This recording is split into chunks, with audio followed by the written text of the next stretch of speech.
en ese lugar y que no es un lugar geográfico exactamente hablando, sino que es un estado de conciencia, es un estado del alma.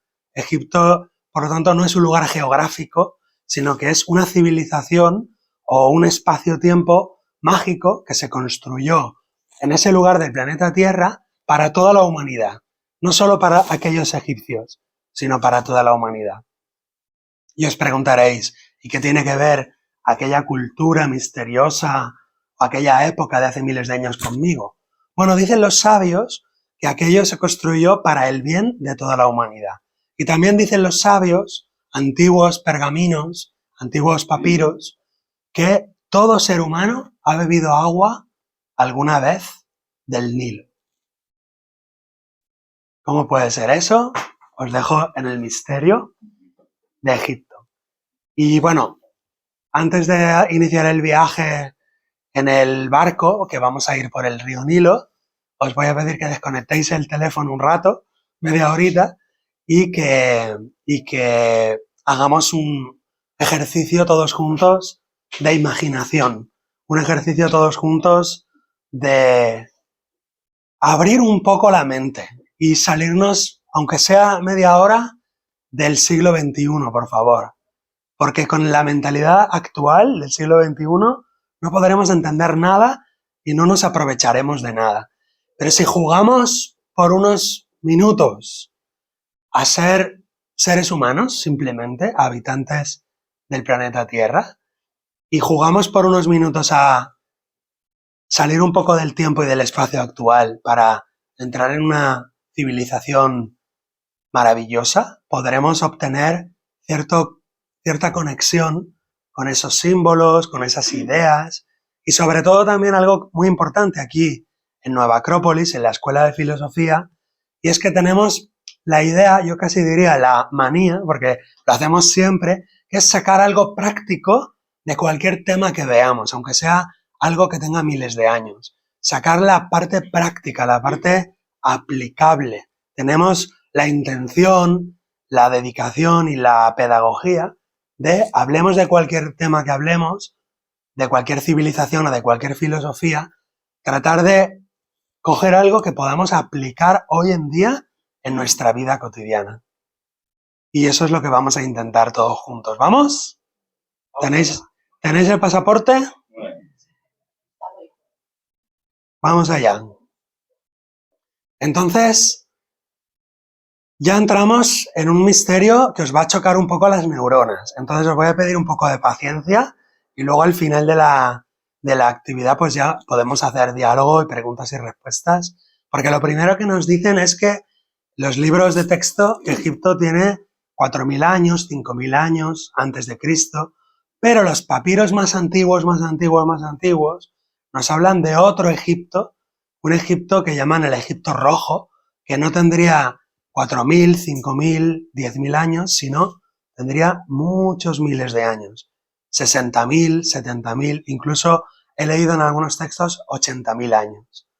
Eso nos lleva a la historia de la humanidad que no nos han contado nunca y que es algo increíble, pero resulta que la arqueoastronomía, la astronomía arqueológica con satélites y con láser y con escáneres y todo esto, está descubriendo que hay ciertos templos de Egipto que estaban alineados con ciertas estrellas, porque lo dicen las paredes, y para que ese templo esté alineado con esa estrella, tenemos que retroceder en el cosmográfico, tenemos que retroceder 70.000, 80.000 años. O sea que la tecnología actual está como dando la razón a esos misteriosos textos que dicen que las pirámides o los templos estaban alineados con ciertas estrellas, pero para que eso ocurra, insisto, tenemos que irnos con el ordenador a un cielo y una alineación que nos remonta a muchos, muchos miles de años.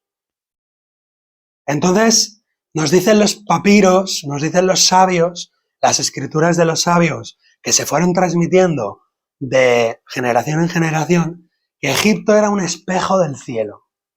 ¿Y eso qué quiere decir? Que todo el Egipto era como un cuerpo, el cuerpo de Osiris. Y cada ciudad estaba colocada a lo largo del río como si fuera un vértice energético a lo largo de la columna vertebral. De manera que cada ciudad estaba construida alrededor de un templo iniciático, de una universidad, diríamos hoy, sagrada, y cada nomo, o sea, cada ciudad, cada pueblo, se llaman los nomos, estaban haciendo espejo de las grandes estrellas de la Vía Láctea. De manera que teníamos dos ríos, el Nilo celeste y el Nilo terrestre. Y eso lo vamos a aplicar a todo. Hay una vida física y hay una vida celeste. Hay objetos tangibles y hay objetos intangibles. Por eso lo que metían en las tumbas no era para comer, lo que se comía era el doble de esos objetos, porque todas las cosas tienen una parte física y una parte astral, una parte metafísica. O sea, no penséis que lo que se comía en las tumbas, que ponían granos o ponían cerveza o ponían... No era lo físico lo que se comía, sino lo metafísico. Es muy extraño lo que os estoy contando, por eso os he dicho que las neuronas plus van a hacer así. Nos hablan de que en Egipto tenían el cielo en la tierra. Y parece ser que todos los pueblos del planeta Tierra nos hablan de un tiempo muy arcaico donde había una especie de paraíso en la tierra. Algunos lo sitúan entre el Tigris y el Éufrates. Otros lo sitúan en la Atlántida. Otros lo sitúan en Hiperbórea. Otros lo sitúan... Pues si habría que situarlo en algún sitio, el sitio más parecido sería ese Egipto arcaico, pretérito, muy, muy antiguo, que se funde en un Egipto mitológico, donde nos dicen que había una gran relación entre las cosas celestes y las cosas terrestres, y que había una conexión y una armonía, lo que dirían los filósofos griegos más tarde, entre el logos, o sea, la idea universal, la mente cósmica, y las instituciones, la vida, la forma de vivir del ser humano.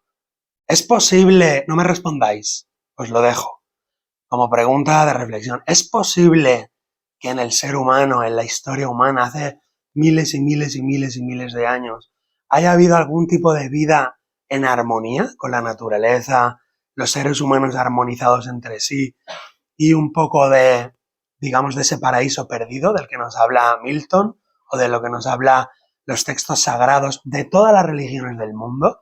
El Génesis, los Puranas de la India, el Popol Vuh de los mayas, los textos de los indios de las praderas norteamericanas nos hablan de que hubo un tiempo de armonía, un tiempo donde estaba alineada la ley universal con la ley humana. Se dice que buscaban los egipcios la perfección en cada rincón. Y ciertamente hay algo muy extraño que los arqueólogos no pueden explicar. Y es lo siguiente. Cuanto más atrás nos vamos en Egipto, más perfecto es todo. Los jeroglíficos están perfectamente tallados. Las piedras son más duras, de materiales más resistentes. Y cuanto más nos acercamos a nuestra época, va decayendo todo. La forma de construir, la forma de hacer los jeroglíficos, la escritura, la política, la economía, todo va. Y en cambio, cuanto más atrás, en la dinastía, digamos, 1, es más perfecto que la dinastía 23. En la dinastía -2, -3, que están ahora poniendo dinastías nuevas para ir hacia atrás porque van haciendo hallazgos, es todo más perfecto cuanto más atrás. Cuando en realidad tendría que ser al revés, tendríamos que ver como una evolución y un perfeccionamiento. Pero no, en Egipto, cuanto más se mueve, más se pierde. Cuanto más se acerca, más se va degradando. Y cuanto más atrás, más perfecto, más estático. Por eso los egipcios eran como muy conservadores. No querían, de alguna manera, cambiar los cánones, cambiar las cosas, porque entendían que habían llegado a un tipo de perfección y que todo cambio, todo movimiento era hacia una decadencia. Por ejemplo, cuando vemos en las tumbas los dibujos, las pinturas, en los techos, en las paredes, todas las tumbas que podáis visitar en el Valle de los Reyes, hay cientos y cientos de tumbas, son excavadas en la roca, a veces 60 metros, a veces 40 metros, 100 y pico de metros. Por cierto, ¿alguien ha estado en Egipto en esta vida? 1 o 2 o 3 o 4. Bueno, muy bien. Pues esas tumbas, eso sí que eran tumbas. Eran esas cuevas que se va bajando, todo pintado, y la gente dice, ¿pero por qué pintaban todas las paredes, todos los techos? Es un trabajo increíble. Un trabajo de artesanía, de amor, donde tú ves que todas las pinturas son similares, pero todas son diferentes. No hay nada que sea, digamos, estático, sino que todo se está moviendo. Las figuras se están moviendo, los patos están haciendo el vuelo, está todo vivo, es como que está todo vivo. ¿Por qué? Porque ellos no creían que la muerte existiera. Otra pregunta que os lanzo. ¿Puede ser que la muerte sea una ilusión, sea un fantasma, sea una idea mental que nos hemos enseñado a nosotros mismos y que podamos concebir el universo como que no existe la muerte, sino el cambio, el movimiento, el cambio de un estado a otro? Hay una vida física, una vida energética, una vida anímica, una vida mental, una vida metafísica, espiritual, una vida física, pero muerte, en Egipto no saben lo que es la muerte. De hecho, la palabra muerte no la usan otra palabra. Es la vida aquí, la vida allí. Es la vida física, la vida metafísica. Pero muerte es como, digamos, puerta. Digamos que no existiría la muerte sino el morimiento. ¿Me seguís con la palabrita? Me acabo de inventar. E igual que hay un nacimiento, hay un morimiento. Pero la muerte no es ningún estado definitivo ni estático, sino que es como la vida. Un continuo, un fluir. Entonces, voy a ir muy rápido, porque esto ya lo estudiamos en los cursos de filosofía oriental y todo, pero es lo que os estoy diciendo, la muerte no existe, sino que todo es vida, vida física, vida metafísica, pero con una curiosidad egipcia, antigua. Para ellos, esta vida es vida, la otra vida también es vida, pero la otra es más real que esta. O sea, esta es menos real. ¿Por qué es menos real? Simplemente porque dura menos. Esta está asociada al barro, el barro es cambiante, es mortal, y la otra está asociada a otro tipo de materia, podríamos decir lumínica, entonces dura más, por eso es más real. Pero las dos vidas serían vidas, y la otra sería más real que esta. Entonces, nos han dicho que hay una civilización basada en el mito, en la religión. Sin embargo, no solamente tienen mito y religión, también tienen una ciencia increíble, una tecnología que en algunos aspectos no la hemos alcanzado. Se sabe que había hornos que fundían cosas a más de 4000 grados, cosa que hoy no se han encontrado esos hornos, pero sí los objetos fundidos. Se sabe que hay estatuas gigantescas que todas las hemos visto en Memphis, en Saqqara, en el Serapeum, sarcófagos, esculturas, hechos de la más dura piedra, que es la diorita, casi tan dura como el diamante, en basalto, en granito negro, granito verde, granito rojo, que procede de canteras que están a miles de kilómetros y que han traído esas moles gigantescas, y se sabe ahora, se está investigando, que hay esculturas gigantescas de 4 metros que están hechas con moldes. ¿Cómo se sabe? Porque han medido exactamente y todas las figuras miden lo mismo. O sea, que el cincelador o lo hacía al milímetro, o es que había algún tipo de molde donde echaban un tipo de piedra y luego se endurecía. Algún tipo de piedra que luego alcanzará la dureza del basalto del granito rojo. Vamos, que no tenemos ni idea. Tecnología sorprendente, increíble. Las grandes pirámides, ya sabéis, tecnológicamente son un imposible de la ciencia, de la arquitectura. No son graneros, no son tumbas, se usaron luego como tumbas, pero no se construyeron como tumbas. Es como las catedrales de Europa, se usaron luego como tumbas, pero no se construyeron como tumbas, sino que las catedrales eran otra cosa. ¿Qué eran las catedrales? Eran centros de transformación, donde el pueblo entraba y de alguna manera aprendía la historia sagrada y se curaba por dentro a través de la misa y de los ritos. Así eran los templos y los grandes edificios. Eran lugares dedicados a la curación, al aprendizaje, a la sabiduría. Diríamos una tecnología espiritual. Una tecnología espiritual. Y había mito y había religión, pero también había ciencia, tecnología, filosofía y también un pensamiento lógico y racional muy elaborado. Solamente hace falta leer las enseñanzas de Ptahhotep, que son textos que parece Séneca, parece Platón, parece Marco Aurelio, parece Buda, con sabiduría profunda, lógica, racional y a la vez con una mirada espiritual y de alguna manera ética y moral. Entonces había lógica, había tecnología, había ciencia, había un conocimiento de las estrellas, por ejemplo, increíble. O sea, tenían calendarios de Venus, calendarios no solo del planeta Tierra y del Sol y de la Luna, sino calendarios de la galaxia. Sabían el año platónico, el año, la era zodiacal que dura 25.000 años, y habían contado varias eras de 25.000 años, o sea que tenían una tecnología increíble. Claro, la pregunta que os lanzo es, que no me respondáis, por favor, guardarla para vosotros.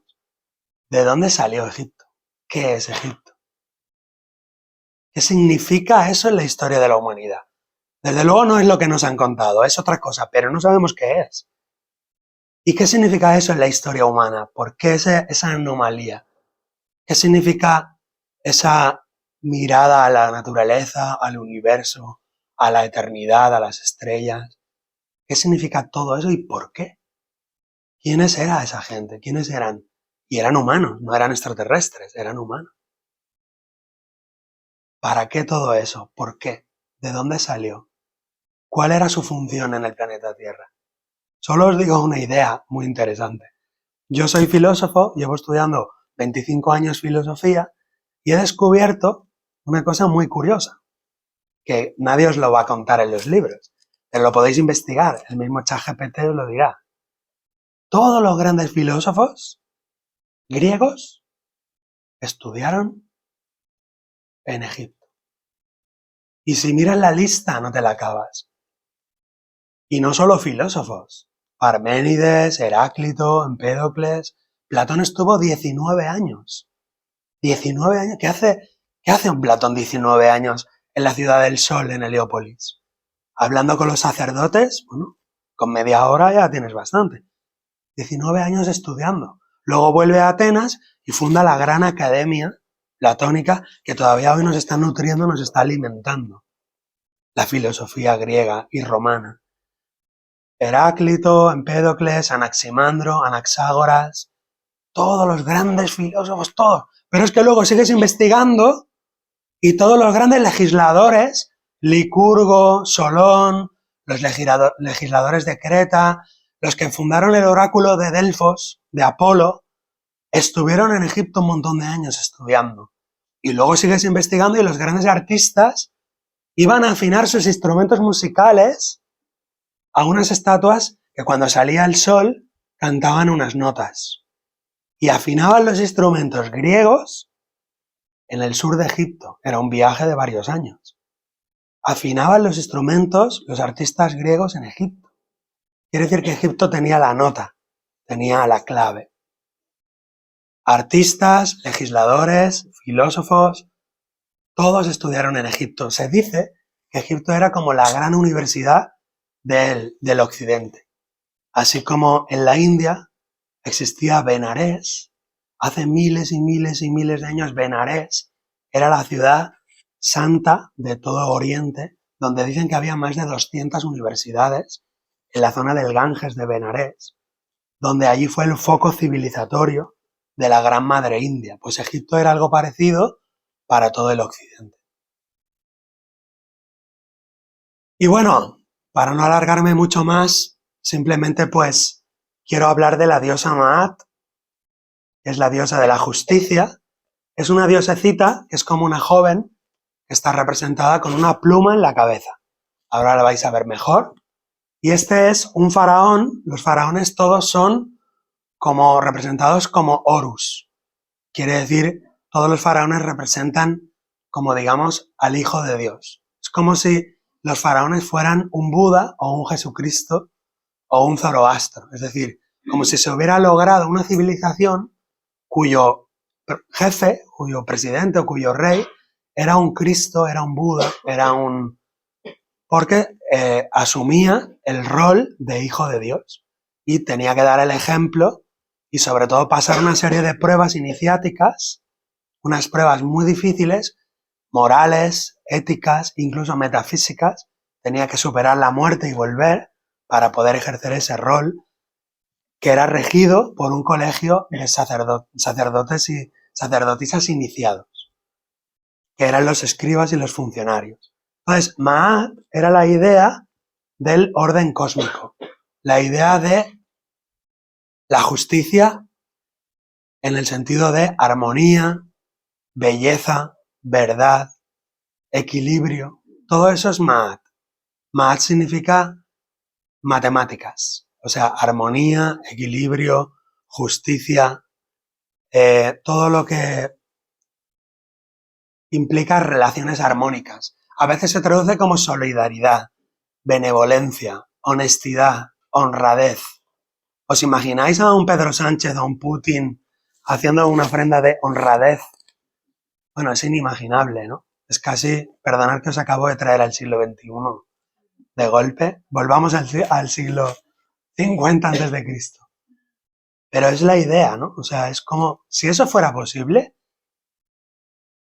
Y entonces vemos, curiosamente, que Platón nos habla del mito de la caverna, donde los seres humanos están encerrados en una caverna, observando las sombras, que son las sombras de los objetos, y salen a través del conocimiento, de la conciencia, llegan a ver la fuente de toda la vida, que es el sol, y luego por amor a sus semejantes vuelven a bajar.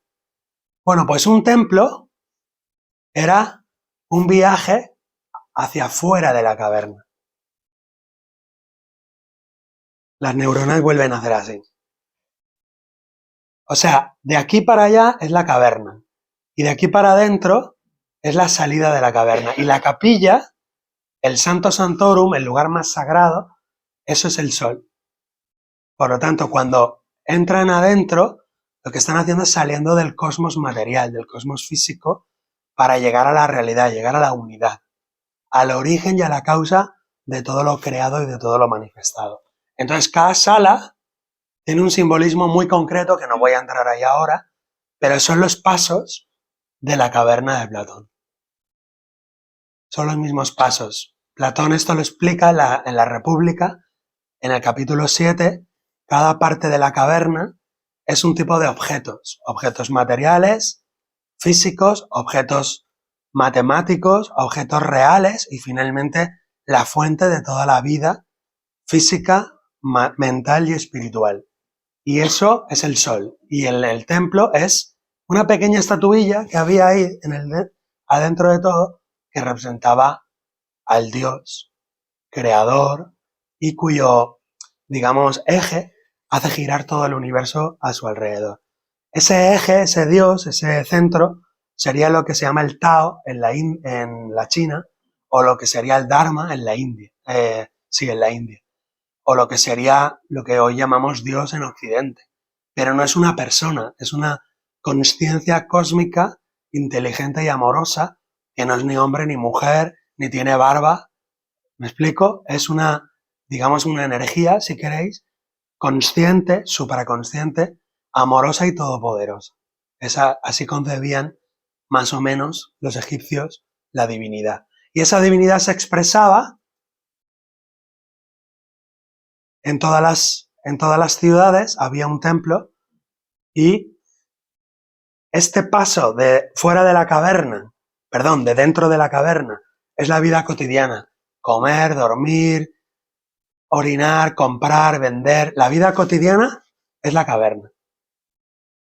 Entrar es salir de la caverna y no solamente representaba un camino físico, sino que representaba un camino en el tiempo. Es decir, se retrocedía hasta el origen de los tiempos. como hacen los físicos cuánticos o los físicos cosmológicos. ¿Qué hacen los físicos? Buscan las ecuaciones para ir hacia el Big Bang, ¿no? Van hacia atrás. Y cuando llegan al Big Bang, dicen, aquí no sabemos lo que hay, las ecuaciones no cuadran, pero sabemos que hubo un Big Bang. Pues esto es como ir en el tiempo hacia el origen del universo. O sea, que no es un viaje geográfico, es un viaje cronológico hacia el no tiempo, hacia la eternidad, de antes del tiempo. ¿Me estoy explicando? Nuevamente, las neuronas empiezan a saltar chispas. Lo que os estoy tratando de transmitir es casi no le encuentro palabras. Necesito física, necesito religiones comparadas, necesito filosofía, porque no se puede explicar lo que estoy tratando de explicar. Los egipcios, su obsesión era, o su amor, digamos, eran fan de lo eterno. Buscaban cosas que fueran eternas. De hecho, cada templo se llamaba la casa de los millones de años.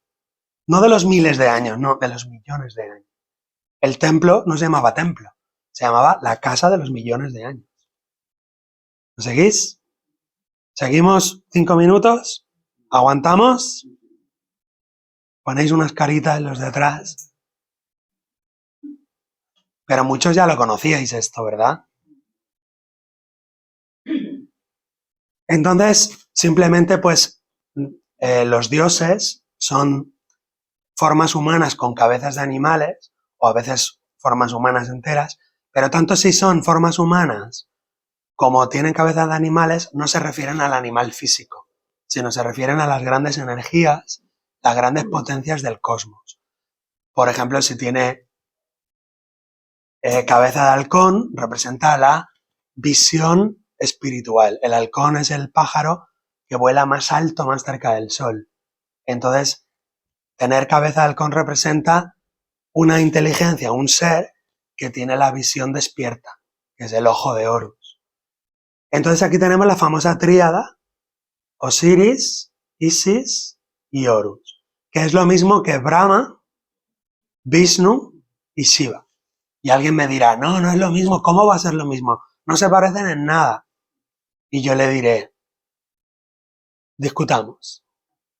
Porque si vas analizando poco a poco la mitología de Brahma, de Vishnu, de Shiva, y vas analizando poco a poco la mitología de Osiris, Isis y Horus, verás que en el fondo, es lo mismo. Están diciendo lo mismo. Y si nos vamos a Babilonia, a los caldeos, encontraremos una tríada, Hormuz, Arimán, no sé qué, y nos vamos a lo mismo. Y si nos vamos al cristianismo, encontraremos el Padre, el Espíritu Santo y el Hijo. El Dharma, el Buda y la Sangha. Sat, Chit y Ananda. O en los neoplatónicos, el ser, que es Osiris, inteligencia, que es la diosa, o sea que la diosa está muy bien considerada, porque es la diosa de la magia, del amor y de la inteligencia, de la sabiduría, y Ananda, que es el hijo, que es la bienaventuranza, el gozo, que es la recreación del padre y la madre, que es el Cristo cósmico, o el Horus cósmico, o el Shiva cósmico. ¿Vais viendo? Es increíble. Todas las civilizaciones nos hablan de lo mismo. ¿Y entonces por qué no nos ponemos de acuerdo? Sencillamente porque hay unos señores que venden, yo qué sé, mercancías y les interesa que estemos peleados, divididos y enfrentados. Pero en el fondo, toda la humanidad podríamos vivir armonizando nuestros sistemas de conocimiento y de sabiduría. Bueno, eso es lo que defendemos o lo que pensamos que sería lo ideal. Entonces, bueno, Osiris está representado de color verde. Fijaros, siempre se representa de color verde porque Osiris se asocia con la vegetación cuando está creciendo, cuando está verde. Entonces, vosotros tenéis una planta en casa, salen unos brotes verdes, eso es Osiris. Y también Osiris es cuando el Nilo se desborda y entonces la reseca tierra árida se llena de un limo fértil y entonces empieza a brotar toda la hierba en todas las lindes del río, y entonces eso es la resurrección, eso es Osiris. Por eso Osiris es el señor de la muerte y la vida eterna. No se le llama la muerte, es el señor de la resurrección, que no concibe la muerte, sino que está siempre vivo, siempre renaciendo. Y aquí tenemos a la Virgen María con el Cristo Jesús, o a la diosa Isis con Horus, es lo mismo, o a la diosa Ishtar con su hijo Gilgamesh, quiero decir, es siempre lo mismo, siempre es la misma historia. Y eso no quiere decir que sean falsas. La Virgen María, no, son todas verdaderas. Es decir, la gente dice, pero si eso es Isis, entonces la Virgen María es mentira. No, al contrario, todas son verdad. ¿Cómo pueden ser verdad A y B y C si A es diferente a C? Conclusión, A o B es verdadera y C es falsa. No, todas son verdaderas. Porque todas son expresiones de unas realidades metafísicas, de unas realidades espirituales y de unas leyes cósmicas, de unas fuerzas interestelares. La nutrición, la vida que hay en todo el cosmos, en todo el universo, da vida a los seres. Y eso se representa a veces como una vaca, o a veces como una madre hipopótamo, o a veces como una hembra humana dando de mamar a un bebé. Es el mismo símbolo, es la vida que alimenta a la vida. ¿No? La Virgen. No, es que lleva la camiseta una Virgen muy bonita. Es la idea, ¿no? De la vida que da vida a la vida. ¿Y la vida es santa? Sí. ¿La vida es sagrada? Sí. ¿En todas las religiones? Sí. ¿Y en todas las humanidades? En todas. Por lo tanto, es un principio sagrado que deberíamos de respetar. Bueno, muchas cosas que me salto, ¿no? Lo que significa el escalón, el báculo, la llave de la vida del Ankh. Todo eso se ve en las clases de filosofía, en los cursos.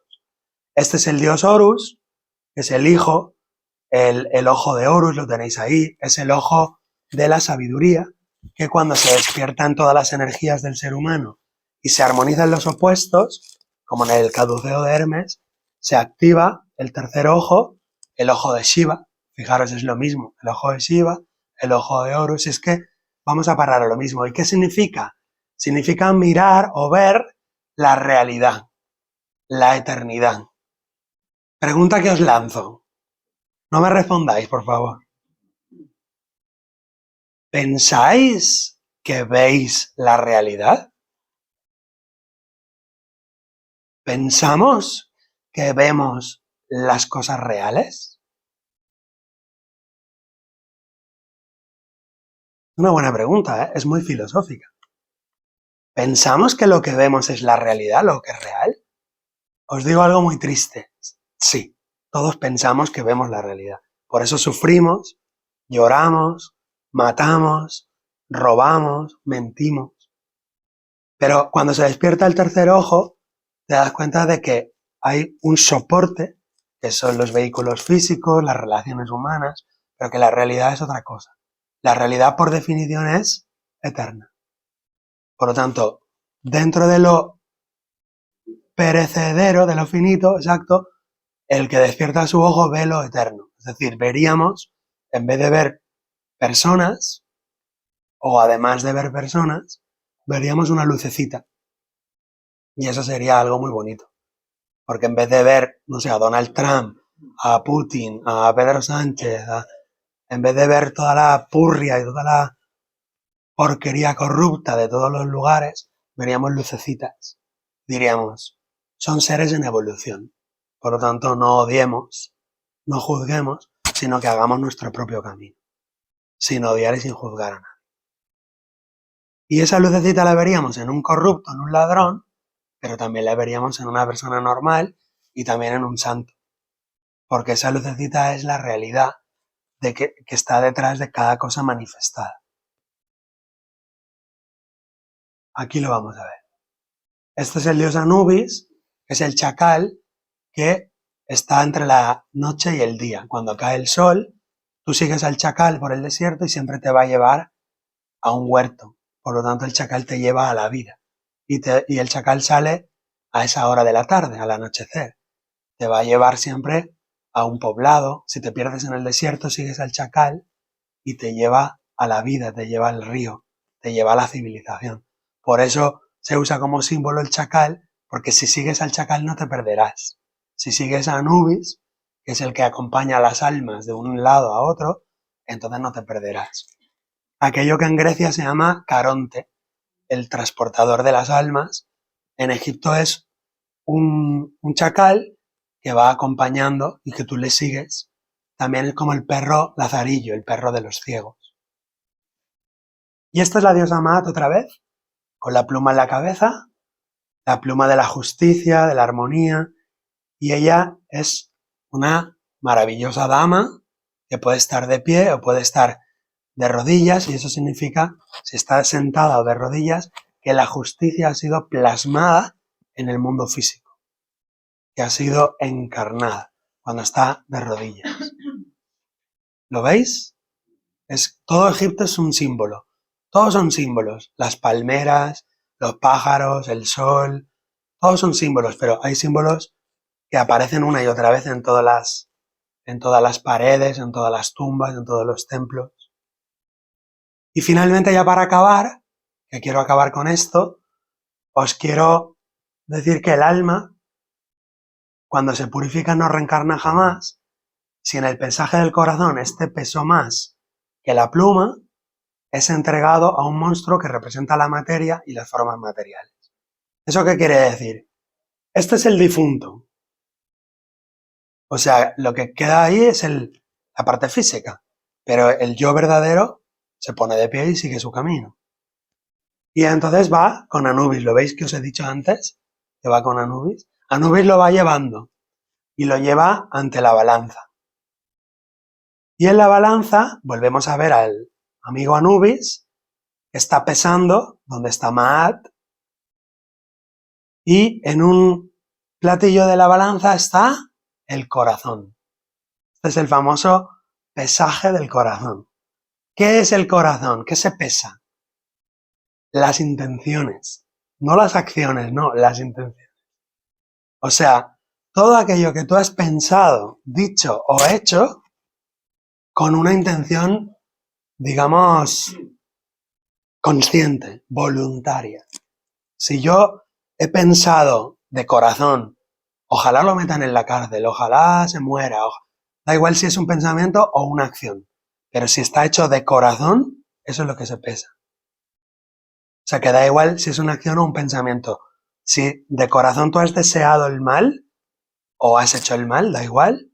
Si lo has hecho de corazón, tu corazón está denso, pesado. Y entonces, ¿qué pasa? Que la pluma de Maat, que es muy ligera, pues no se equilibra, tu corazón pesa más. Si tu corazón pesara más que la pluma, entonces aquí tenemos un monstruito que está formado por 3 animales. El leopardo o el león, el hipopótamo y el cocodrilo. Y ese monstruito Amit se come, digamos, a esa alma, y esa alma tiene que volver a empezar otra vez el juego de la vida para hacer su camino más ligero y vivir una vida con un corazón más elevado, más luminoso. Cuando acaba esa vida, vuelve aquí, le vuelven a pesar, y si pesa más el corazón que la pluma, otra vez el monstruito se lo vuelve a comer. Y entonces aparece en una cuna, babeando, con un biberón, con unos dodotis puestos, y eso es lo que llamamos nacer a este planeta. Renacer a este planeta es que te ha comido el monstruito, que te ha comido la materia, que te ha comido la necesidad de encarnar otra vez en el mundo material. Cuando algún día, después de ir y venir muchas veces, cuando algún día tu corazón está muy liviano y la pluma pesa más que el corazón, entonces el monstruito no puede comer y se queda rabioso. Dice, maldita sea, no me puedo comer a esta alma. Y entonces el alma sigue su camino, pasa por delante del monstruito, saluda a su amigo Tot, Hermes, y sigue. ¿Veis? Aquí ha pasado el alma, el monstruito se le queda mirando como diciendo, hoy no meriendo. Y entonces Horus, Cristo, Buda, el Buda interior, el Cristo interior, acompaña al alma hacia el Dios, hacia el Padre. Por eso todas las figuras de los grandes avataras, Krishna, Cristo, Buda, son intercesores entre el ser humano y Dios Padre, porque hacen de puente, lo que se llaman avataras. Entonces, Horus le indica, bueno, ya puedes entrar en la casa de la eternidad. Y es lo que se llama volver a casa. Volver a Ítaca, según Ulises, volver al nirvana, según los budistas. El nirvana, el cielo, la casa del Padre, el paraíso. Pero para los egipcios ese estado no es un estado de tocar la lira, sino que es un estado de bienaventuranza eterna, que no se puede explicar, no se puede transmitir, porque es un estado supramental. Los budas en el Tíbet lo representan como unos budas flotando entre las nubes. En el Islam pues se representa como un paraíso de fuentes inagotables y de mieles y dulzuras. En Egipto, ¿cómo lo representan? Pues con un trigo que mide 7 codos, que es la medida perfecta, 7 codos. Un trigo tan alto que estás en el nirvana, digamos, gozando de ese trigo de 7 codos. ¿Qué quiere decir? Que se ha terminado digamos, lo imperfecto y se ha llegado a la perfección. Lo que los budistas llaman el nirvana, la perfección. Y aquí tenemos el ser humano, que lo estudiamos en el curso de filosofía, sus diferentes niveles o vehículos de conciencia, cuerpo físico, energético, emocional, la mente de deseos o ego, el ego psicológico, y tenemos la mente pura, la intuición espiritual, en la luz, el cuerpo de luz, el vehículo búdico o crístico, y el yo verdadero, que es el Atma, que es la parte divina. ¿Eso dónde está? Esto es Atma. Estas son las dos mentes, ¿las veis? Manas y Kamamanas. ¿Veis que son gemelas? Unas manas y otras Kamamanas. Aquí tenemos el cuerpo astral, que es el doble que se aparece en los cementerios, los fantasmas y tal, lo que se aparece es el doble astral, que es la misma forma del difunto, es este mismo, pero más pequeñito. ¿Veis? Más pequeñito. Y es un poco cabroncete. O sea que cuidado con los astrales porque son todos nuestros deseos insatisfechos. Comer, que nos toque la lotería, un coche más grande. Entonces ese fantasma queda pululando por ahí, molestando y dando por saco. ¿Me explico? Y aquí tenemos el cuerpo de luz, que se representa por un pájaro con cabeza, con mente, se representa el vehículo Budi sobre la casa de Ra, sobre la luz, o sea, es el cuerpo búdico. Y aquí tenemos el cuerpo físico. ¿Qué es el cuerpo físico, diréis? Un cuadrado negro, un rectángulo negro. El negro es el color del barro en Egipto, la tierra es negra. Entonces es un ladrillo con el cual construían las casas. Lo que nos están diciendo es que nuestro cuerpo físico está hecho de barro. Hierro, níquel, potasio, o sea, calcio, es carbono. O sea que nuestro cuerpo físico no deja de ser un ladrillo o una construcción. ¿Lo veis? Una construcción inteligente, porque tiene una cabecita ahí, ¿la veis? Y aquí está el gran Anubis, que no tiene la culpa de nada, no le echéis la culpa a él, ¿eh? Le echáis la culpa a él, maldito sea que me ha dicho que tengo que reencarnar otra vez, que se me come el monstruo. No, pero la culpa no es de Anubis. La cosa es tuya, ¿qué has metido tú ahí? En tu corazón, ¿qué has metido? La cosa es tuya. De alguna manera esta idea, esta filosofía del más allá, es muy interesante porque nadie te juzga. No te juzga Anubis, sino que Anubis lo único que hace es pesar tu corazón. Y el que te juzga, en realidad, eres tú mismo. Porque tú ves tu corazón y ves todo el proceso y te das cuenta de que has metido la pata. Por eso dicen que con la vara con la que tú juzgues, serás juzgado. ¿Qué quiere decir eso? que la vara que tú usas, o sea, el grado que tú tienes de juzgar a los demás, es con la misma violencia con la que te juzgarás a ti mismo. Y en cambio, si tú amas a los demás, podrás también amarte a ti mismo cuando llegue ese momento. Por lo tanto, aquí, en este caso, el muerto, que no está muerto, el sobreviviente al morimiento, llega a la casa de Osiris.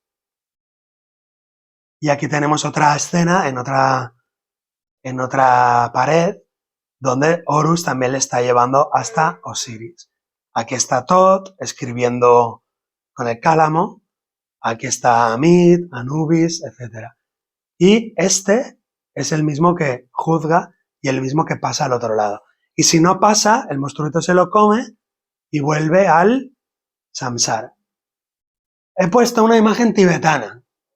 Diréis, este profesor es un poco, como diríamos, extraordinario. No, este profesor es un poco excéntrico, porque se va de Egipto al Tíbet, sí. Vamos a hacer una excentricidad, pero vamos a coger la idea de que hay justo 3 animales, como el monstruo que está formado por 3 animales, que está en el centro del samsara. Por lo tanto, nos están diciendo lo mismo los tibetanos que los egipcios.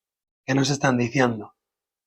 Que cuando no se supera el peso del corazón, se vuelve a entrar en la rueda, que es lo que yo le llamo la centrifugadora cósmica. ¿Habéis visto la lavadora cuando entra a centrifugar? Pues esa es la centrifugadora. ¿Para qué? Para tener miles de oportunidades, miles de oportunidades. Entonces, la filosofía egipcia nos dice, hazlo bien, hazlo lo mejor que puedas, todo lo que te falte por hacer para ser una persona osirificada o iluminada, te queda pendiente, no pasa nada. Se repetirá la oportunidad, tendrás muchas oportunidades. Y finalmente, los tibetanos, los budistas, los egipcios, los platónicos, los indios, los pieles rojas, los incas, nos dicen todos lo mismo. Que el universo es un lugar de ida y vuelta para aprender a vivir y aprender a morir. Y si tenemos un buen viaje, nos dejan un pasaje en la barca que va mejor que el ave, funciona mejor que el ave, y en esa barca se sube ese espíritu, ¿lo veis? Vestido de blanco, se sube ese espíritu en la barca y se va hacia la casa de Osiris, la casa de Ra, el sol, o lo que diría Platón, el fuera de la caverna, que solo se puede ir en la barca de los dioses. Justo también los griegos nos dicen lo mismo, nos hablan de los campos elíseos y de los campos celestiales cerca del sol, cerca de la luz. Con lo cual, la idea es que toda la vida entera es un gran viaje. Las vidas humanas son grandes viajes. Las almas humanas estamos viajando por el universo constantemente. Sois viajeros del cosmos y del universo. Nos toca viajar por el mundo físico, por el mundo metafísico, y según dicen los sabios, volver al mundo físico, seguir aprendiendo, volver al mundo metafísico, y así una y otra vez hasta que nos dejen subir en el ave cósmico, o sea, en el barco celestial. Y ya para terminar, simplemente he querido traeros un pequeño regalo, que es que me gusta mucho a mí la imagen de San Jorge, patrón de Aragón, ¿verdad? Pues resulta que aquí tenéis a San Jorge, patrono de Aragón, con su lanza matando al dragón. Aquí tenéis a un Horus con una lanza matando al dragón, de la época de los coptos. Y aquí tenéis a un Horus de la época predinástica muy antigua, con una lanza matando al dragón. Por lo tanto, ¿qué quiere decir esto? Que San Jorge es Horus. Y que nuestro patrón, el patrón de Aragón, maravilloso, San Jorge, es el mismo personaje que Horus. No hay ninguna diferencia, solo van cambiando los nombres. Van cambiando los nombres. Santa María es Isis, San Jorge es Horus y así. Pero eso no significa que sea falso, vuelvo a repetir, sino que necesitamos un alimento espiritual una y otra vez el mismo alimento hasta que lo aprendamos. Y como los nombres cambian y se caducan, nos dan otros nombres, pero la historia es siempre la misma. Como diría Joseph Campbell, el gran mitólogo, solo existe un mito, el monomito, el único mito, que es la idea del alma viajando alrededor del universo para lograr su liberación y su despertar espiritual. Muchas gracias. Sí, bueno.